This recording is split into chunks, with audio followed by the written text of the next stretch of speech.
선교의 현장에서 어떤 팀원은 천천히 말하면 현지인들이 더 잘 알아들을 것이라 여기고 영어로 아주 천천히 말했다. 그래도 못 알아들으면 이유가 그들이 영어를 알지 못해서가 아니라 말의 속도나 목소리 크기 때문이라 여기고 더 천천히 더 크게 말하려고 했다. 다행히도 현지인들은 이런 모습을 예상이나 한 듯 우리의 어리석음에 관대했고 웃으며 넘겨주었다. 우리의 진짜 문제는 스페인어를 조금 흉내낼 정도로만 알지 실제 대화할 정도는 아니었다는 것이다. 우리는 토막 복음을 설교하면서 상대방에게 제대로 복음을 말하고 있다고 착각하지만 그들이 듣는 것은 복음이 아니다. 물론 부분적인 복음적 요소들이 포함될 수는 있겠지만 그들이 듣는 예수님에 대한 진리가 그들의 삶과 구체적인 상황에 적용되지 않는다면 그들이 듣는 것은 좋은 소식이 아니다. 결국 그들이 듣는 것은 그들의 삶의 맥락, 문화, 언어와는 동떨어진 구호일 뿐이다. 나는 대부분의 그리스도인들이 복음이 왜 필요한지, 복음이 무엇인지, 왜 그것이 좋은 소식인지, 그리고 복음의 진짜 역할이 무엇인지 잘 모른다는 사실을 발견했다. 적어도 일상 가운데 적용할 정도로는 모른다. 그 이유는 복음을 몰라서가 아니라 복음에 유창한 사람이 되기 위해 제대로 훈련받지 않았기 때문이다.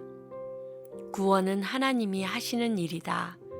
사람은 성령의 도우심 없이는 예수 그리스도에 대한 좋은 소식을 듣고 이해할 수 없다. 그렇다고 이것이 좋은 소식을 전하는 우리에게 핑계가 될 수 없다. 우리가 듣는 이들의 이야기를 경청하지 않고 그들을 이해하기 위해 노력하지 않고 그 영혼의 상처와 간구하는 것에 복음을 적용하지 않는다면 복음은 결코 좋은 소식이 될 수 없다. 복음은 듣는 이의 현재 삶에 적용되고 변화를 가져와야 좋은 소식이 될 수 있다.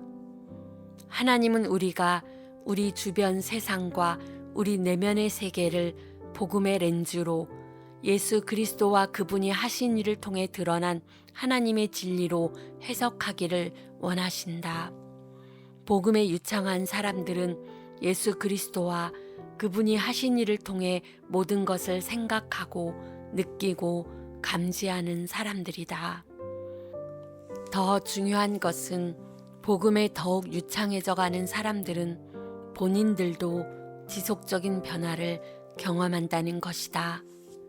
복음의 진리가 그들의 생각, 신념, 감정, 그리고 행동에 적용됨에 따라 그들은 날마다 그리스도를 닮아가는 변화를 경험하게 된다. 그들은 삶의 모든 방면에 적용되는 예수 그리스도의 진리를 듣고 전하기 때문에 모든 방면에서 그리스도의 장성한 분량까지 자라난다. 곧 복음에 유창해져 가는 것이다. 복음을 통해 다시 태어났기 때문에 복음이 모국어가 되어가는 것이다. 유창해지기 위해서는 복음을 말하는 공동체에 속해 있어야 하고 지속적인 연습을 해야 한다. 복음을 알아야 하고 수시로 들어야 하고 입으로 선포하는 것을 연습해야 한다. 복음 안에서의 성장은 모일 때마다 복음을 선포하고 예수님에 대한 좋은 소식을 나누는 사람들이 있는 교회를 통해 일어난다. 복음의 유창성을 원한다면 예수 그리스도의 좋은 소식을 지속적으로 설교하는 교회를 찾길 간절히 바란다.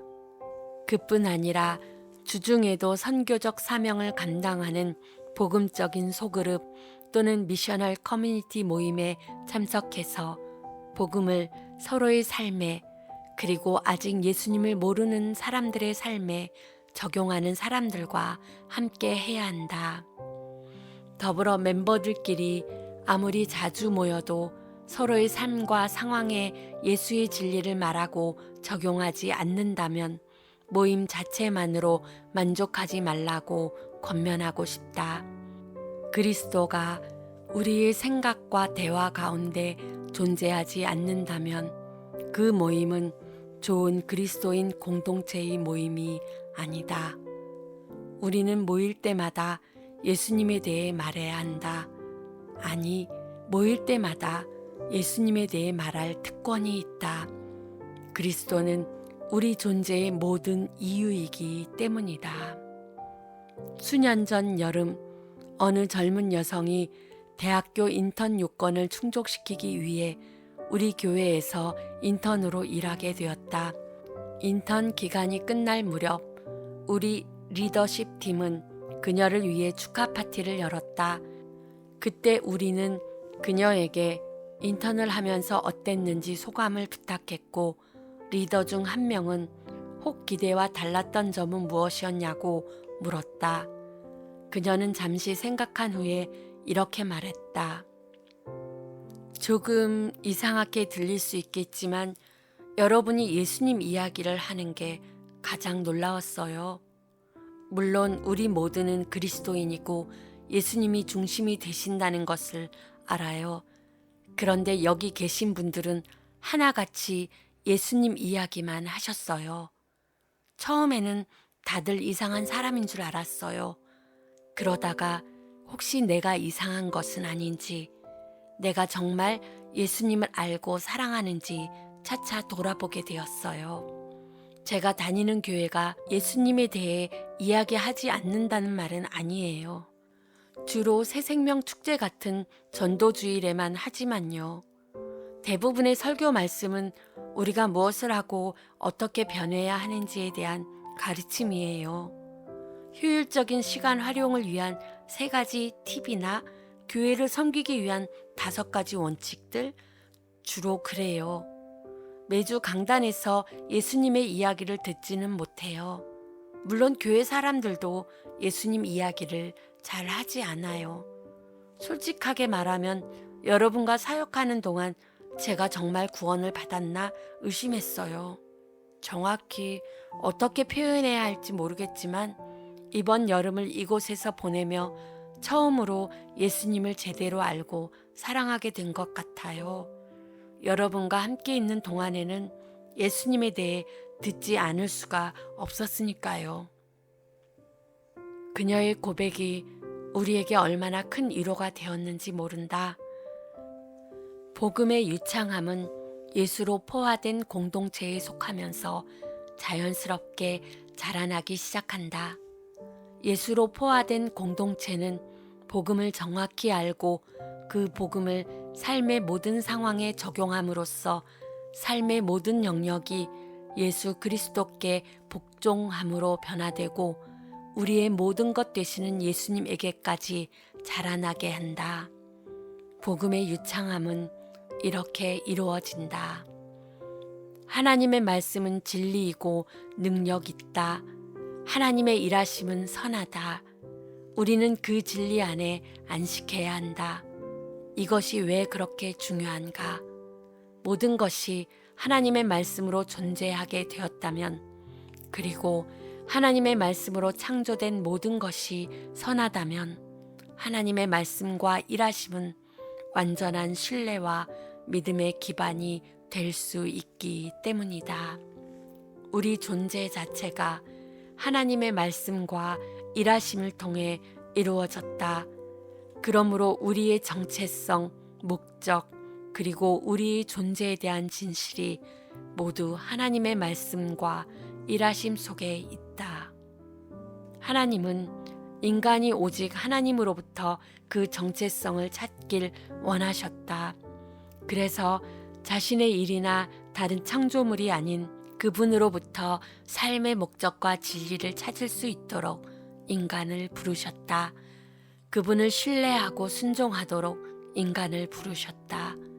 따라서 선악과를 따먹는 행위는 하나님이 아닌 다른 것에서 자신의 정체성과 목적과 진리를 찾으려는 행위였다.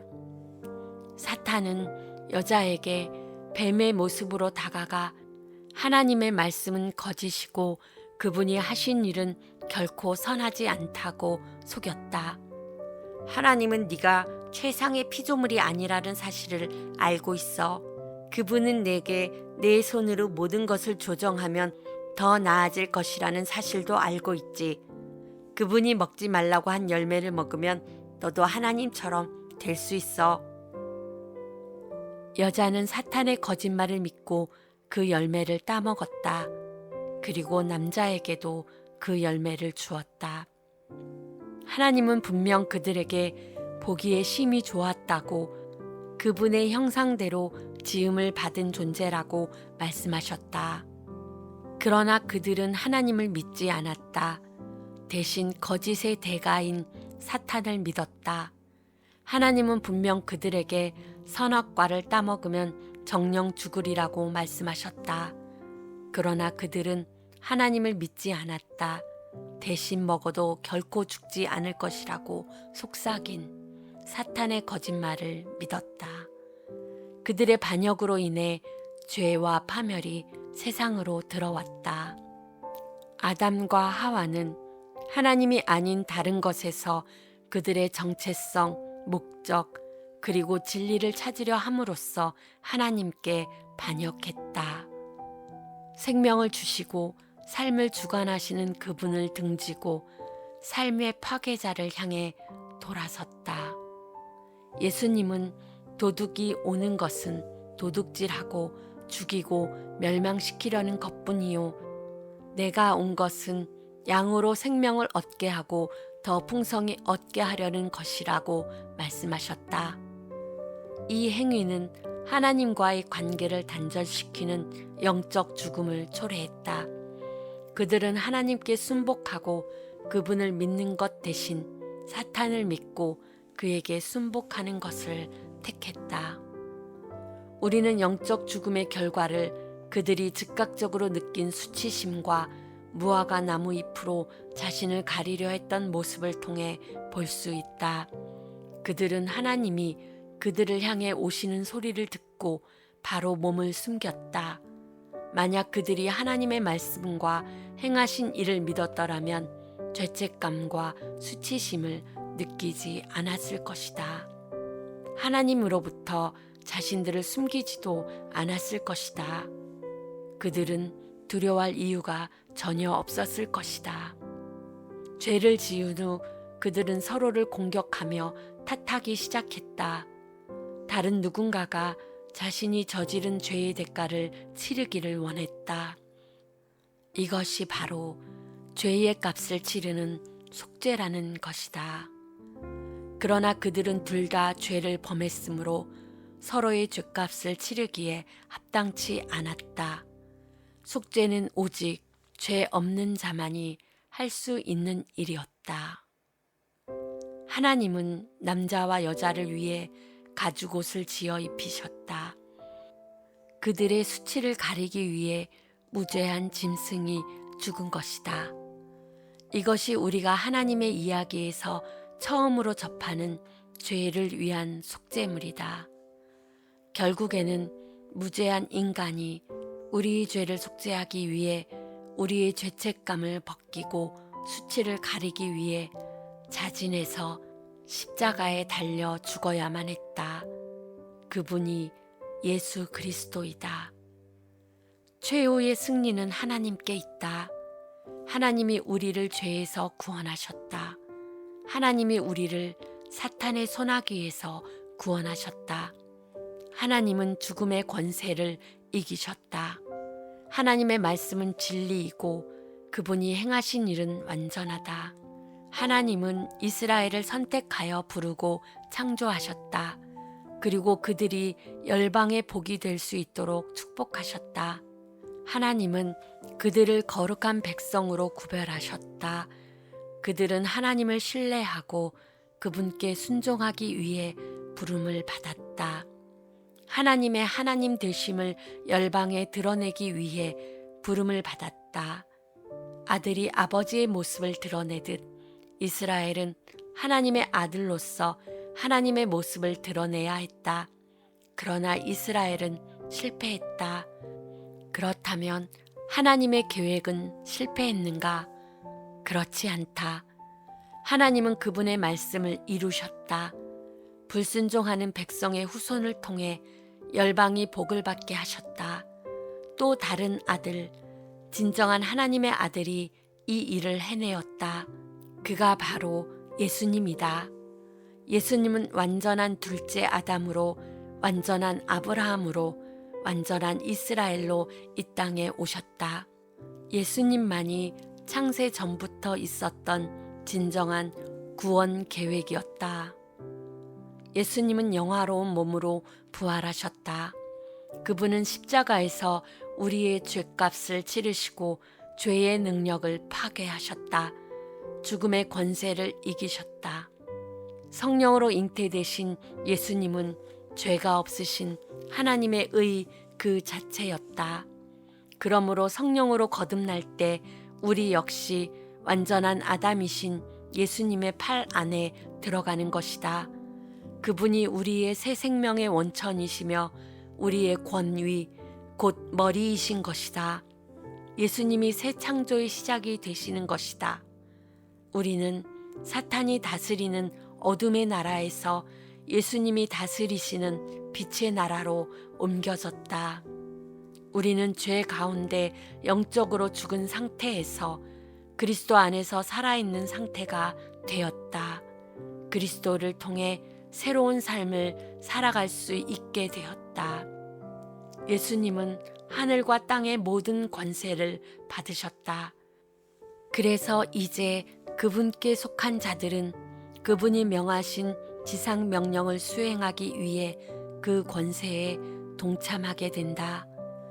예수님은 우리에게 그 권세로 모든 민족으로 제자를 삼으라고, 그들을 그리스도 안에 있는 새로운 정체성 안에 세우라고, 그리고 자신이 가르치신 것들을 순종하도록 가르치라고 명하신다.